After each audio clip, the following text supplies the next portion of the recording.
Harrison Gwamnishu says he was never arrested by the police or charged to court as speculated in the public spaces over the 5.4 million nairas he allegedly removed out of the 20 million nairas ransom he was given to hand over to kidnappers, and as well apparently used the money as a bait to stage sting operation for the release and rescue of the husband and wife simply identified as Mr and Mrs Ibrahim, kidnapped in Aviele community in the Etsako West local government area of Edo State, which generated public reactions after the kidnappers set free the wife and kept the husband in captivity on the ground that the money given to them was not complete, and some persons who have access to the apparent sensitive security information went public to create an impression as if Harrison Gwamnishu stole part of the ransom money, even when Harrison Gwamnishu explained to them that it is part of his operational procedures to remove some cash from the ransom money. His explanation apparently went on deaf ears, and people who may be best described as mischief makers took advantage of the issue to call Harrison Gwamnishu names and reopen his alleged past deeds in a prejudiced manner to cast aspersions on him, even when they knew that Harrison Gwamnishu has a long history with video evidences of assisting security operatives to rescue kidnapped victims, and in some cases, the total money paid as ransom are recovered and returned to the victims' families, and the sting operation usually leads to the killing and arrest of the suspected kidnappers. This, according to Harrison Gwamnishu in a statement he issued through his verified Facebook account some hours ago. He was the one who personally submitted himself voluntarily to the Edo State Command of the Nigeria Police Force to enable the police investigate his action, that he never had the intention of stealing the money, and his action of removing some money from the ransom was part of his usual operational procedures, adding that the police never charged him to court, and while in self-detention with the police, he became the cell president and he facilitated the release of 4 persons who were probably arrested and detained by the police unjustly for a crime the beneficiaries may know nothing about, and a video posted online by Harrison Gwamnishu on Monday night showed he arrived home to the waiting hands of his elderly mother, who was seen in the video singing, dancing with other family members, friends and well-wishers, and screaming loud with joy, while using one of her hands to caress the chest of her son, Harrison Gwamnishu, during which she said a lot of prayers in her local dialect. In his words, Harrison Gwamnishu said, "I did not return alone. During my time in custody, I became the cell presido, OBJ, and later handed over that responsibility to a young man, Honor Abba, who had also been unjustly arrested and detained. While there, I quietly supported the release of 4 individuals who were being held without cause. And today, Honor Abba from Benue State has also regained his freedom. My sincere appreciation goes to my Edo human rights team, led by John Odion Kadiri, for their invaluable support in making this possible. Dear family, I am pleased to inform you all that I have been released from custody. Words cannot express how grateful I am for your support, especially considering that many of you had not yet heard my own side of what truly happened. For clarity, I was neither invited nor arrested by the police. As a law-abiding citizen, I voluntarily presented myself for investigation regarding the incident. At the moment, I have not been charged, as the matter is still under review by the Directorate of Public Prosecution. I sincerely appreciate every one of you. I will take time to personally thank you all for standing by me. My special appreciation goes to my lawyers, Barrister Aviele Afolabi, San, Barrister Delaide Benedian, Barrister Favor Ajuabor, and Barrister Aviele Ideal for their professionalism and dedication in securing my release. Despite my many years of advocating against police brutality, one might have assumed the police would be hostile towards me. Instead, I am grateful to the Edo State Commissioner of Police for his wisdom and professionalism. I must also commend the hard-working investigation team led by CSP Osej for their care and fatherly guidance during my time in detention. Thank you all once again for being part of my journey, said Harrison Gwamnishu, founder, Safe City Volunteer Foundation. We had reported that the Nigeria Police Force under the leadership of IGP Kayode Egbetoken has kept mum since reports indicated that the US-trained private intelligence officer, Harrison Gwamnishu, who was invited to facilitate the rescue of a married couple, husband and wife simply identified as Mr and Mrs Ibrahim, that was kidnapped since late November at their home in Aviele community, a village near Aviele Polytechnic in the Etsako West local government area of Edo State, has been arrested and remanded to prison by a court sitting in Benin City, the Edo State capital, over allegations that the private intelligence officer, Harrison Gwamnishu, underpaid the ransom money given to him to give to the kidnappers to rescue the married couple in captivity. The reports of Harrison Gwamnishu's arrest and subsequent remand to prison custody became widespread after a popular Nigeria social media activist, Vincent Martins Ots, in a video statement on Friday morning alleged that he has facilitated the arrest of the private intelligence officer, Harrison Gwamnishu, for allegedly removing 5.4 million naira from the total amount given to him by the victim's family to help pay as ransom to the kidnappers. This occurred after the sting operations Gwamnishu had prepared the ransom money for was probably aborted after a man, whose real names may be Oshiorime Job Asegheme, leaked, revealed and exposed the planned sensitive security information online.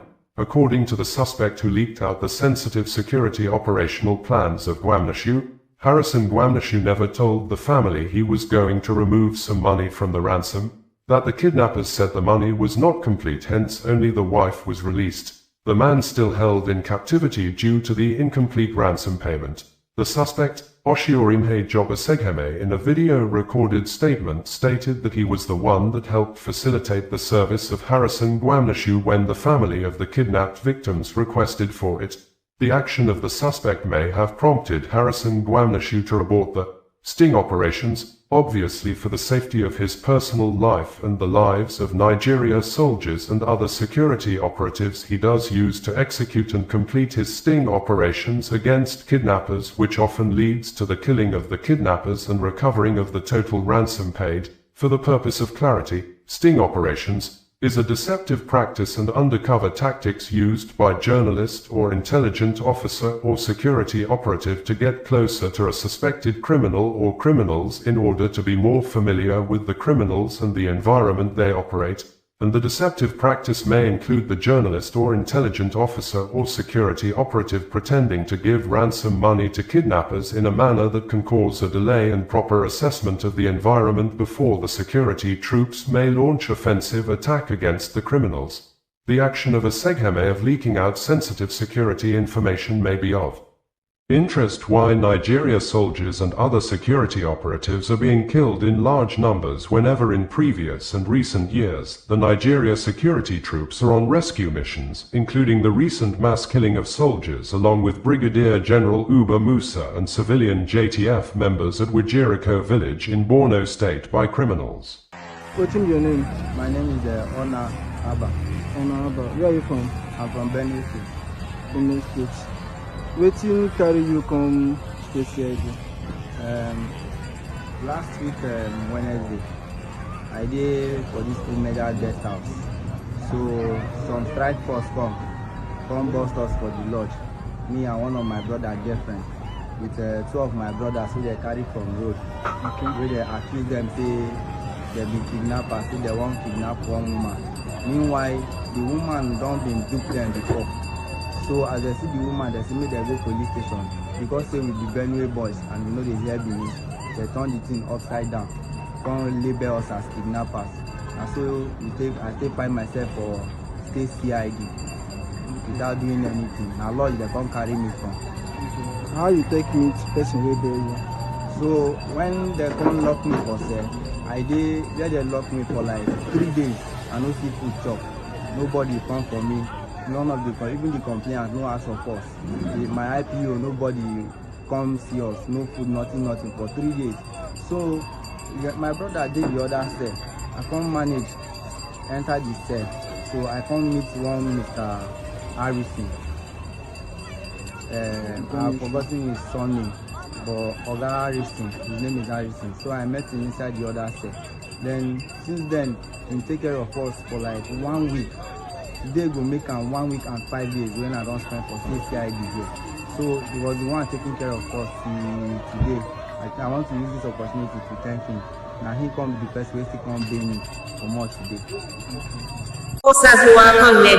Bringing you the news in a more digital way. Barely 1 month after terrorists invaded the Christian school on November 21, 2025 and kidnapped over 230 school children at the St. Mary Catholic Church School in Papri Town in Niger State, the Nigeria government under the leadership of President Bola Ahmed Tinubu has announced the complete release of all the abducted church school children by the terrorists. According to the presidential spokesperson, Bayo Onanuga, the terrorists released the kids based on intelligence-driven operations, but some Nigerians who took to the comment sections of the presidential spokesperson on social media said the government should come out clean and tell the public the truth that it paid money as ransom to the terrorists to secure the freedom of the kids, stressing that terrorists don't release kidnapped victims for free. Bayo Onanuga, the presidential spokesperson, had said in a statement he issued and made available yesterday that the remaining 130 school children abducted by terrorists at St. Mary's Catholic School in Papri, Niger State, on November 21st, have now been released. They are expected to arrive in Minna on Monday and rejoin their parents for the Christmas celebration. 100 were released earlier by the terrorists, taking the total of freed students to 230. The freedom of the school children followed a military intelligence-driven operation. Some social media users who are apparently Nigerians took to the comment sections of the presidential spokesperson post both on Facebook and X social media platforms and expressed themselves over the new developments, some of which are presented verbatim below. Rilwan Ibrahim said, "Released not rescued. Kidnappers don't release captives for free. In all thank God for their lives." Femi Adeboye said, "So what happened to their abductors? Were they engaged in the way they understand, or they were released after monetary negotiation? We thank God for the release of these children. At the same time, what happened to the abductors?" Akinbade Aganbiade said, "Military intelligence-driven operation. As how many bandits did they arrest?"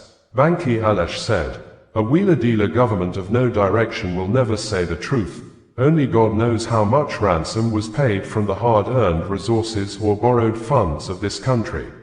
No amount of propaganda or damage control. Nigerians becomes wiser every day with all your antics and they're ready for you come 2027.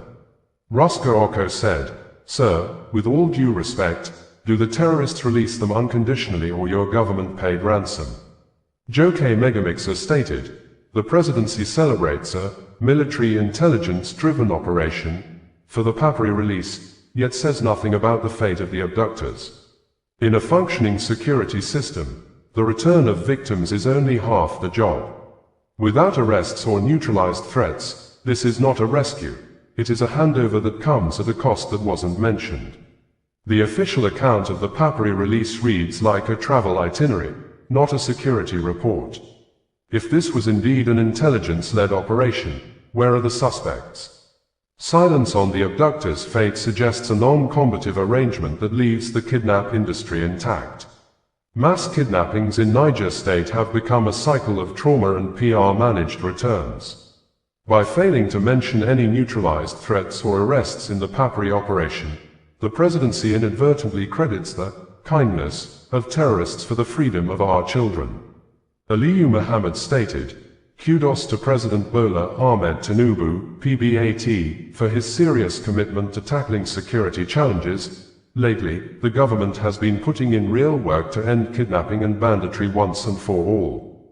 Samuel Ozana stated, "Such military intelligence. Transactions completed. Alert received. A government that negotiates with terrorists." Onusum stated, "I'm glad the remaining schoolchildren have been released and will soon be reunited with their families.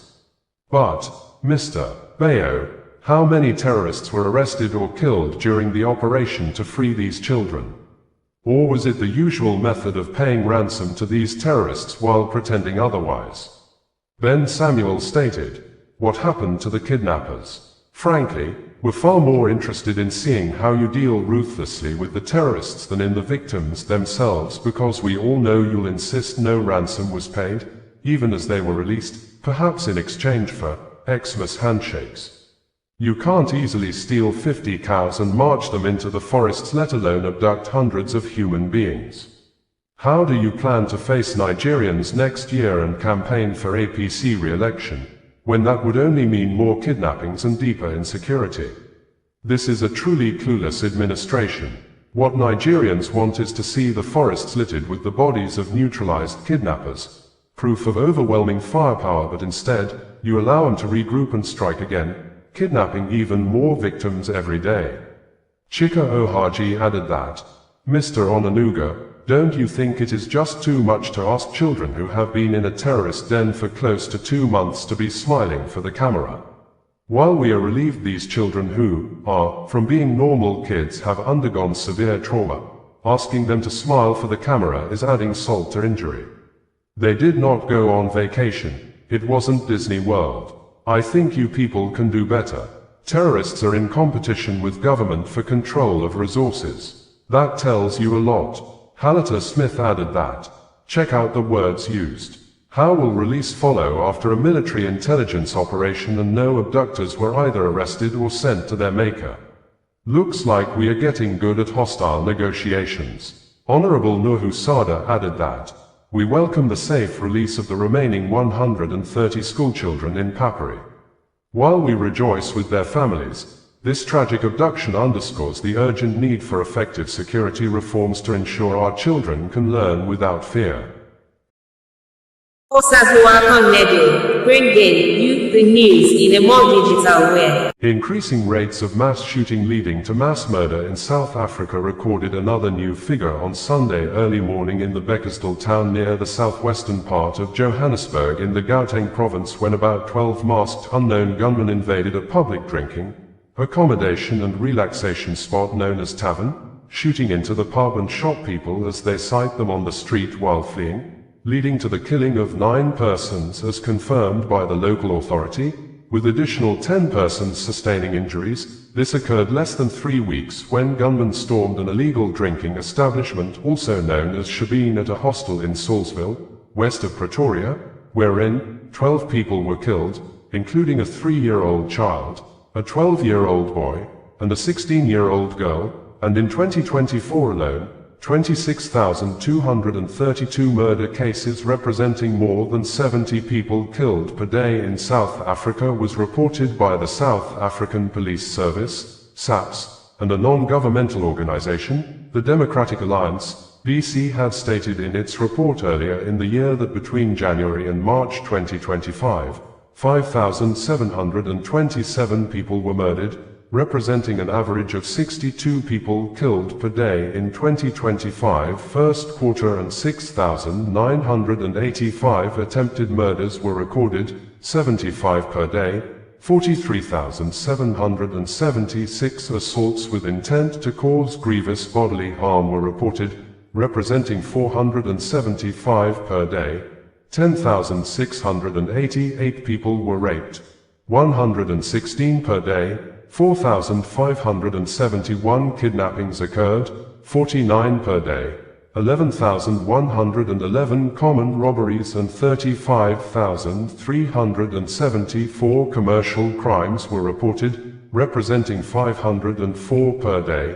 And as at the time of filing in this report on Monday morning, the South Africa President, Cyril Ramaphosa, is yet to issue statement or announce policy action over the Sunday recent mass murder in the country, just as residents who spoke with local media blamed the attack on illegal miners known by the group name Zama Zamas, and the residents believed the police are in cahoots with the different gangsters terrorizing communities in South Africa.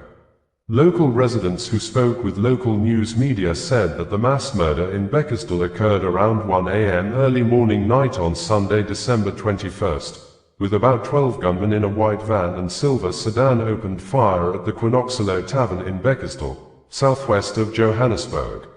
A resident who spoke with Newsroom Africa Television said, "It is bad, my sister.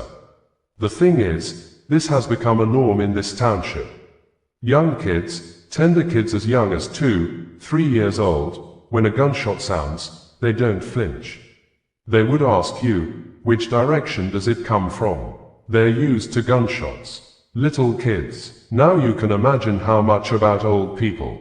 What happened yesterday is a reflection of, I don't know how to put it, maybe, let me put it straight, a reflection of neglect by the police. Criminals, they do as they please here.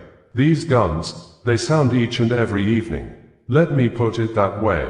As soon as it's dusk, we know that gunshots are about to sound. And they will sound severely to a point whereby us ourselves would wonder, someone is shot or maybe someone has died.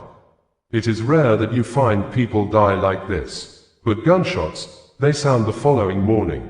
There's no report of someone dead. So I don't know if this, today, it's music, it's something that they enjoy, but it's terrorizing our communities. Who is terrorizing your community? People that are terrorizing our communities mainly is the Zamas and Sutu nationals, to be precise. Why am I saying that? When you talk to some of them, they will tell you that this is a rivalry thing. It's a gang rivalry thing. There are two gangs that are in the main that are playing a role here and they're making sure that they send a clear message to each other. You understand? Because here there's a gang of these people that reside here or that stays with us here and their arrival is on the other side of town.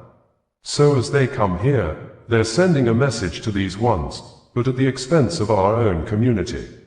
So I would like to plead with General to please take action with this. And he must be decisive with it, such that he starts from within his own house, there at the police station of Pakistan, if necessary. Let it be that they reshuffle everyone if they can transfer all of them and bring new members here, because we are having a problem with them being in cahoots with criminals, you understand. The community will tell you that police are collecting brown envelopes from these people and nothing is happening. So the crime here is dismal. It's bad. And the leadership, let me be specific, the councillors and the ward committees here must come to play. But I think also they themselves, they're politicizing these issues. They are not up to scratch with this team. Among the 20 people shot, with 9 confirmed dead, police says its investigation is ongoing from the point of view of the terrorist attack. Gauteng Deputy Provincial Police Commissioner, Major General Fred Kekana said the attackers searched people after shooting them, taking their valuables, including phones. He said 3 people were killed inside the bar, while others were shot as they tried to flee, with the gunmen continuing to fire as they left the scene. Gauteng Deputy Provincial Police Commissioner, Major General Fred Kekana also told Newsroom Africa that the perpetrators, armed with pistols and 1 AK-47, were unprovoked. The poor patrons were just enjoying themselves when people came and shot, he said. The police commissioner said among those killed was a driver working for an online ride-hailing service, when about 12 unidentified suspects arrived at the scene in 2 vehicles, opened fire on patrons inside the tavern and fled. At least 10 wounded people were taken to hospital.